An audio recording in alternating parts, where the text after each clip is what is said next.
Supposons que j'ai une classe user, je récupère une instance de la classe user au travers du class forName, et puis je sais que dans user, il y a un champ qui s'appelle name, donc je récupère une instance de ce champ au travers de c.declaredField.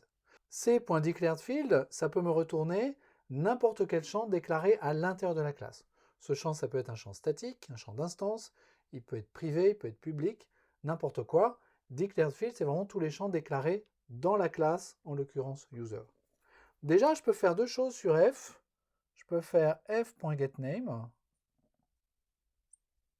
Et ça me retourne une chaîne de caractères qui est le nom du champ, tout simplement. Et je peux faire f.getType. Et ça me retourne un objet de type classe qui va être le type de ce champ. Donc, si jamais mon champ name est une chaîne de caractères, il y a quand même des chances qu'il le soit, le f.getType va me retourner une référence sur string.class, tout simplement.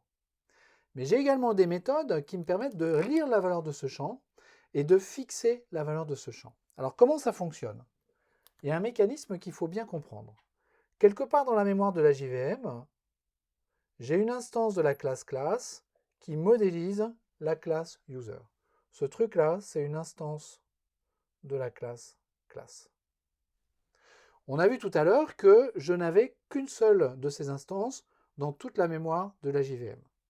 Et donc, cette classe user, elle a autant d'instances de user que je peux imaginer. U1, U2, U3, etc. Si je fais field, mon field f qui se trouve ici, f.get pour récupérer la valeur du champ, il va se poser la question, la valeur du champ, je la récupère pour quelle instance de user? Est-ce que je la récupère pour cette instance-là, celle-là, ou encore une autre?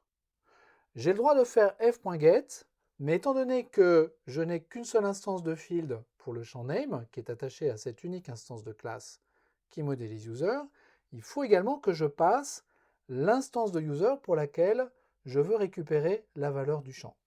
Donc si ici, j'ai le user U1, il va falloir que je fasse f.getU1 pour récupérer la valeur du champ pour cette instance de user U1.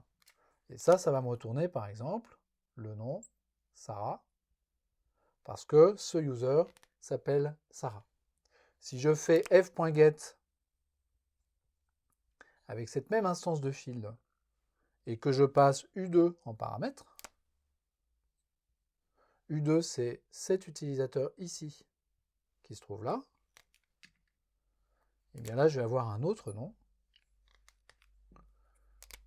Je vais par exemple avoir Paul qui sera retourné.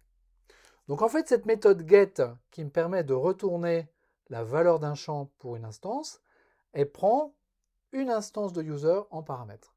Et il faut comprendre pourquoi est-ce qu'elle a besoin de cette instance de user pour fonctionner. Donc en fait, je passe d'un pattern où je faisais u.getName à un pattern où je fais f.get et je passe u en paramètre de cette méthode get. Cette méthode get, elle est très puissante parce qu'elle permet d'aller lire la valeur d'un champ.